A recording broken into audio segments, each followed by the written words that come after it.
নমস্কার বন্ধুরা, সকলকে স্বাগত জানাই আমার নতুন আরেকটি ভিডিওতে। আমরা সপরিবারে মিলে চলে গেছিলাম ক্ষীরগ্রামের শ্রী শ্রী জগদ্দা মায়ের মন্দিরে। মন্দিরে প্রবেশ করা মাত্রই মনের মধ্যে একটু অন্যরকম শান্তি এলো। অনেক দিনের ইচ্ছে ছিল মায়ের কাছে আসা, কিন্তু সময়ের অভাবে হয়ে ওঠেনি। মায়ের টানে আমার এই ইচ্ছাটাও পূরণ হয়ে গেল। এটি হচ্ছে জলের মধ্যে মায়ের মন্দির। মায়ের রূপ দেখে এত দূর থেকে যাওয়া আমার ইচ্ছা বিফলে যায়নি।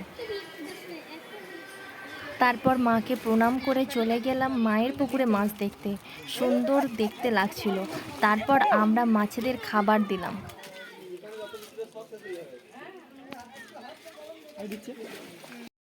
মায়ের মন্দিরের অপরূপ দৃশ্য ক্যামেরাবন্দি না করলে হয়। যদি সময় পান আপনারাও সকলে ঘুরে আসবেন।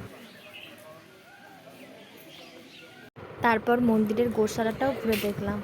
এই গরুর দুধ দিয়ে মায়ের প্রতিদিনের ভোগ তৈরি করা হয়। বাবা, মা, দাদা, মাসি তারাও আছে আমাদের সাথে। তারপর গেলাম মায়ের নিজের বাড়ি। মা যখন পুকুর থেকে উঠে শাঁখা পড়েছিল, তখন এই ব্রাহ্মণ বাড়ির মেয়ের পরিচয় দিয়ে শাঁখা পড়েছিলেন, এবং এই বাড়ির কলঙ্কা থেকেই সেই শাঁখার দাম পাওয়া যায়। দাঁড়ান আর একটু জুম করে দেখায়, তাহলে বুঝতে পারবেন। পাশে যে বিছানাটা রাখা আছে, এখানে মা প্রতিদিন এসে ঘুমান। আর এটি হচ্ছে মায়ের বাড়ির বাইরের দৃশ্য।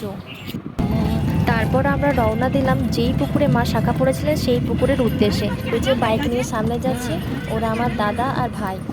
তারপর গাড়ি থেকে নেমেই পুকুরের জলের কাছে চলে এসেছি এবং মাথায় একটু জল নিয়ে নিলাম সকলে মিলে।